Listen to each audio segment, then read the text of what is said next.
Workshop calculation and science के topic speed and velocity का यह दूसरा वीडियो है।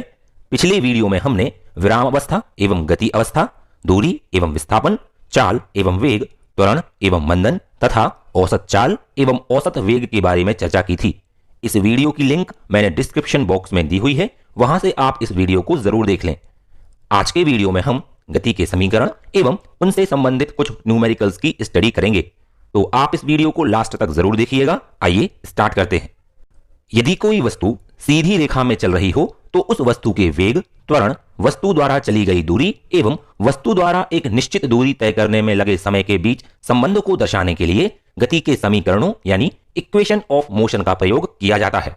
गति के समीकरणों को अच्छी तरह से समझने के लिए कुछ प्रतीकों के बारे में जानना जरूरी है। गति के समीकरण में जिन प्रतीकों का प्रयोग किया जाता है वे निम्नलिखित हैं। वस्तु के प्रारंभिक वेग को हम अंग्रेजी के स्मॉल u अक्षर से दर्शाते हैं। वस्तु जितने समय के लिए गति करती है उस समय को अंग्रेजी के स्मॉल t अक्षर से दर्शाया जाता है। t समय के पश्चात वस्तु के वेग को अंग्रेजी के स्मॉल v अक्षर से दर्शाते हैं। इसे वस्तु का अंतिम वेग भी कहा जाता है। वस्तु के त्वरण को अंग्रेजी के स्मॉल a अक्षर से दर्शाते हैं। यदि प्रश्न में वस्तु का मंदन दिया हुआ है यानी रिटार्डेशन दिया हुआ है तो a के स्थान पर हम -a का प्रयोग करेंगे, क्योंकि मंदन में वस्तु की गति कम होती जाती है। तथा t समय में वस्तु द्वारा चली गई दूरी को अंग्रेजी के स्मॉल s अक्षर से दर्शाते हैं। मूल रूप से गति के तीन समीकरण होते हैं। पहला समीकरण है v = u + at।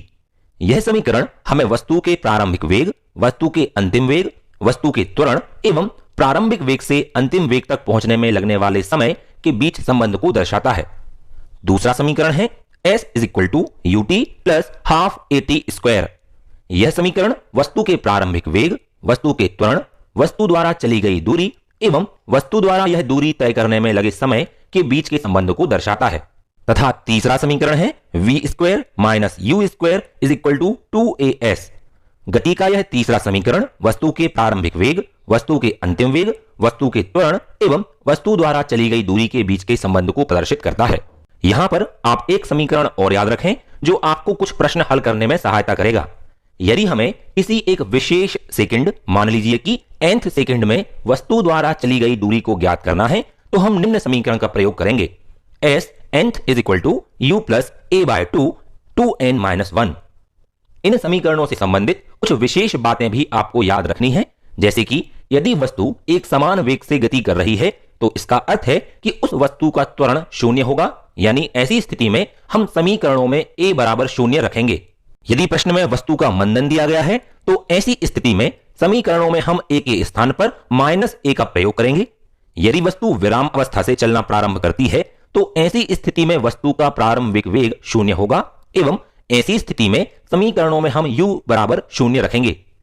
यदि किसी वस्तु को रोका जाता है तो ऐसी स्थिति में वस्तु का अंतिम वेग 0 होगा एवं ऐसी स्थिति में समीकरणों में हम v = 0 रखेंगे। यदि किसी वस्तु को किसी ऊंचाई से गिराया जाता है उस समय वह वस्तु पृथ्वी के गुरुत्वाकर्षण के कारण स्वच्छंद रूप से नीचे गिरती है, इसलिए उस समय त्वरण a के स्थान पर गुरुत्वीय त्वरण g का प्रयोग किया जाता है।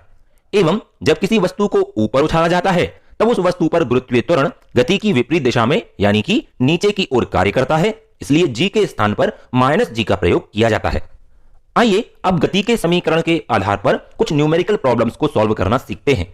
पहला क्वेश्चन है, एक वाहन की गति 8 किलोमीटर प्रति घंटा है। इस वाहन की गति को एक समान त्वरण के द्वारा 4 सेकंड में 24 किलोमीटर प्रति घंटे तक बढ़ाया जाता है। तब वाहन का त्वरण एवं इस समय में वाहन द्वारा चली गई दूरी ज्ञात करें। सबसे पहले हम यह देखते हैं कि इस प्रश्न में कौन कौन सी जानकारी हमें दी गई है।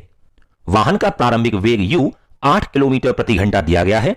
क्योंकि समय हमें सेकंड में दिया गया है इसलिए वाहन के वेग को हम मीटर प्रति सेकंड में बदल लेते हैं। जैसा कि हम सभी जानते हैं कि किलोमीटर प्रति घंटा को मीटर प्रति सेकंड में बदलने के लिए 5/18 से गुणा करना होगा, इसलिए मीटर प्रति सेकंड में वाहन का प्रारंभिक वेग u होगा 8 × 5/18 मीटर पर सेकंड। वाहन का अंतिम वेग v 24 km/h दिया गया है। इसे भी हम मीटर प्रति सेकंड में बदलेंगे तो मीटर प्रति सेकंड में वाहन का अंतिम वेग होगा 24 × 5/18 मीटर पर सेकंड। समय t 4 सेकंड हमें दिया गया है। इस प्रश्न में वाहन का त्वरण a एवं वाहन द्वारा चली गई दूरी s ज्ञात करना है। आइए देखते हैं कि इस प्रश्न को कैसे सॉल्व करेंगे। गति का पहला समीकरण होता है v is equal to u plus a t. इस प्रश्न में हमें v, u एवं t के मान दिए गए हैं, तो इन मानों को हम पहले समीकरण में रखते हैं। इस समीकरण में v का मान 24 इंटू 5/18, u का मान 8 इंटू 5/18 एवं t का मान 4 रख देते हैं। इस समीकरण को हल करते हैं तो a का मान हमें प्राप्त होता है 1.1 मीटर प्रति वर्ग सेकंड। इसी तरह से गति का दूसरा समीकरण होता है s is equal to u t plus half a t square. इस समीकरण में हम t, u एवं a के मान रख देते हैं और सॉल्व करते हैं तो s का मान हमें प्राप्त होता है 17.6 मीटर। आइए दूसरा प्रश्न देखते हैं। एक वाहन 50 किलोमीटर प्रति घंटे की गति से चल रहा है।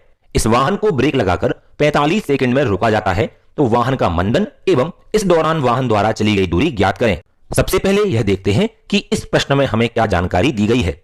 यहां पर वाहन का प्रारंभिक वेग u दिया गया है 50 किलोमीटर प्रति घंटा। इसे हम मीटर प्रति सेकंड में बदलते हैं, जिसके लिए हमें 50 को 5/18 से गुणा करना होगा, तो मीटर प्रति सेकंड में वाहन का वेग u होगा 50 इंटू 5/18, जो आएगा 13.88 मीटर पर सेकंड। यहां पर वाहन को ब्रेक लगाकर रोका गया है, इसलिए वाहन का अंतिम वेग v इज इक्वल टू 0 होगा एवं प्रश्न में t बराबर 45 सेकंड दिया गया है। आइए देखते हैं इस प्रश्न को कैसे सॉल्व करेंगे। गति का पहला समीकरण होता है v is equal to u plus a t. इस प्रश्न में हमें v, u एवं t के मान दिए गए हैं, तो इन मानों को हम पहले समीकरण में रखते हैं। v का मान 0, u का मान 13.88 एवं t का मान 45 हम समीकरण में रखते हैं एवं सॉल्व करते हैं। सॉल्व करने पर a का मान हमें -0.30 मीटर प्रति सेकंड स्क्वायर प्राप्त होता है। यहां पर ऋण चिन्ह का अर्थ है कि यह वाहन का मंदन यानी रिटार्डेशन है। अब वाहन के द्वारा चली गई दूरी हमें ज्ञात करना है। इसके लिए हम गति के दूसरे या तीसरे समीकरण का प्रयोग कर सकते हैं। गति का तीसरा समीकरण होता है v square minus u square is equal to 2as। यहां पर हमें v, u एवं a के मान दिए गए हैं। इस समीकरण में हम v बराबर 0, u बराबर 13.88 एवं a बराबर ऋण 0.30 रखते हैं एवं सॉल्व करते हैं, तो वाहन द्वारा चली गई दूरी s का मान आएगा 321.09 मीटर। आइए अब तीसरा प्रश्न देखते हैं। एक वस्तु को किसी ऊंचाई से पृथ्वी के गुरुत्व के कारण स्वतंत्र रूप से नीचे गिराया जाता है एवं यह वस्तु 1 सेकंड में पृथ्वी तक पहुंचती है, तो वह ऊंचाई ज्ञात कीजिए जिस ऊंचाई से वस्तु को गिराया गया है। गति का दूसरा समीकरण होता है s is equal to u t plus half a t square. इस समीकरण में हम u बराबर 0, t बराबर 1 एवं a बराबर 9.81 मीटर पर सेकंड स्क्वायर रखेंगे। यहां पर हम त्वरण के स्थान पर पृथ्वी के गुरुत्वीय त्वरण का प्रयोग करेंगे, जिसका मान होता है 9.81 मीटर प्रति वर्ग सेकंड। यह सभी मान समीकरण में रखते हैं एवं सॉल्व करते हैं, तो वस्तु द्वारा चली गई दूरी का मान होगा s is equal to 4.905 metre. आइए एक और प्रश्न देखते हैं। एक पत्थर को 120 मीटर प्रति सेकंड की गति से ऊपर की ओर उछाला जाता है, तो ज्ञात कीजिए कि यह पत्थर किस अधिकतम ऊंचाई तक जाएगा। पत्थर को ऊपर जाने एवं वापस पृथ्वी तक आने में कुल कितना समय लगेगा एवं जिस गति से यह पत्थर वापस आने पर पृथ्वी से टकराएगा वह गति क्या होगी। अब इस प्रश्न में हमें निम्न जानकारी दी गई है। पहला तो पत्थर का प्रारंभिक वेग u 120 मीटर प्रति सेकंड दिया गया है। जब पत्थर अपनी अधिकतम ऊंचाई तक पहुंच जाएगा उस समय उस पत्थर का वेग 0 हो जाएगा, इसलिए इस स्थिति में पत्थर का अंतिम वेग का मान 0 होगा। दूसरा, पत्थर को उछालते समय यानी जब पत्थर ऊपर की ओर गति करेगा उस समय इसका गुरुत्व त्वरण होगा g is equal to -9.81 metre प्रति वर्ग सेकंड। ऋण इसलिए क्योंकि पृथ्वी से ऊपर जाते समय पत्थर की गति लगातार कम होती जाएगी। एवं तीसरी जानकारी यह कि जब पत्थर पृथ्वी की ओर वापस आएगा उस समय इस पत्थर का गुरुत्वीय त्वरण होगा g is equal to 9.81 metre प्रति वर्ग सेकंड। यहां पर g का मान धनात्मक होगा क्योंकि पृथ्वी की ओर आते समय पत्थर की गति बढ़ेगी। आइए अब देखते हैं कि इस प्रश्न को कैसे सॉल्व करेंगे। गति का तीसरा समीकरण होता है v square minus u square is equal to 2as। यहां पर हमें v, u एवं a के मान दिए गए हैं। पहली स्थिति में इस समीकरण में हम v is equal to 0, u is equal to 120 एवं a इज इक्वल टू -9.81 रखते हैं एवं सॉल्व करते हैं, तो पत्थर द्वारा चली गई दूरी s का मान आएगा 733.9 मीटर। यह वह अधिकतम ऊंचाई है जिस तक यह पत्थर गति करेगा। अब दूसरी स्थिति पर विचार करते हैं जब पत्थर पृथ्वी की ओर वापस आना प्रारंभ करेगा। इस स्थिति में पत्थर का प्रारंभिक वेग u 0 होगा, a का मान 9.81 मीटर प्रति वर्ग सेकंड होगा एवं वापस आने में यह पत्थर s is equal to 734 metre की दूरी तय करेगा। इन मानों को पुनः समीकरण 3 में रखते हैं एवं सॉल्व करते हैं। सॉल्व करने पर v का मान हमें प्राप्त होता है 120 मीटर प्रति सेकंड। यह वह वेग है जिससे पत्थर पृथ्वी से टकराएगा। अब गति का पहला समीकरण होता है v = u + at। पहली स्थिति में पत्थर के अंतिम वेग का मान है 0, पत्थर के प्रारंभिक वेग का मान है 120 मीटर प्रति सेकंड एवं त्वरण a का मान है -9.81 मीटर प्रति वर्ग सेकंड। इन मानों को समीकरण में रखते हैं एवं सॉल्व करते हैं तो t बराबर हमें प्राप्त होता है 12.23 सेकंड। अतः इस पत्थर को अपनी अधिकतम ऊंचाई तक जाने में 12.23 सेकंड का समय लगेगा।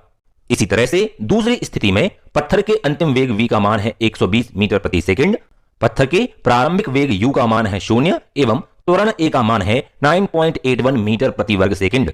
इन मानों को समीकरण में रखते हैं एवं सॉल्व करते हैं तो t का मान हमें प्राप्त होता है 12.23 सेकंड। अतः इस पत्थर को अपनी अधिकतम ऊंचाई से पृथ्वी तक वापस आने में 12.23 सेकंड का समय लगेगा। इसलिए पत्थर को अपनी अधिकतम ऊंचाई तक जाने एवं पृथ्वी तक वापस आने में कुल 12.23 प्लस 12.23 यानी 24.46 सेकंड का समय लगेगा। तो आज की वीडियो में हमने गति के समीकरण और उनसे संबंधित कुछ प्रश्नों को देखा। इन प्रश्नों की और इनसे संबंधित अन्य प्रश्नों की आप ज्यादा से ज्यादा प्रैक्टिस करें। यह वीडियो आपको कैसा लगा यह कमेंट बॉक्स में कमेंट करके हमें जरूर बताएं और साथ ही हमारे वीडियो को लाइक और शेयर करना ना भूलें। अगले वीडियो में हम न्यूटन के गति के नियमों एवं उनसे संबंधित प्रश्नों की स्टडी करेंगे। तो मिलते हैं नेक्स्ट वीडियो में। जय हिंद।